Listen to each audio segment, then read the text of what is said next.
Sylvia writes, I have come across a teaching that when somebody offers you help in some way and you reject the offer, you are denying that person from experiencing giving.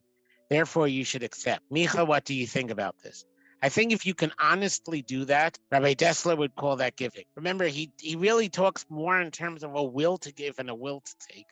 And I apologize for the Nietzsche terms that were not in the original. But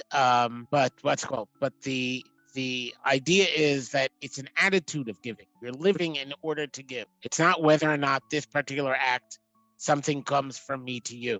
There's actually an idea in the Talmud, in the laws of marriage, that the norm was for the man to give his wife something of his bride, something of value, and it became standardized as a ring. Not in Talmudic times later, but it got standardized as a ring. What happened if the woman wants to give the man a gift? Would that qualify as a wedding in Talmudic law? And remember, Talmudic law is not treating this very egalitarian.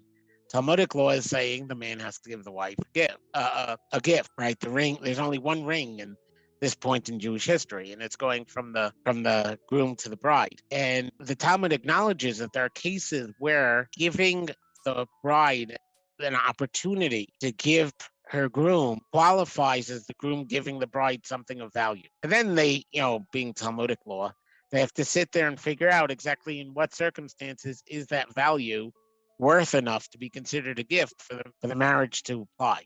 But there is actually in Talmudic law this acknowledgement of the idea that allowing somebody who wants to give the opportunity to give itself qualifies as a gift. I hope that didn't overuse the word give to the point that my train of thought was lost.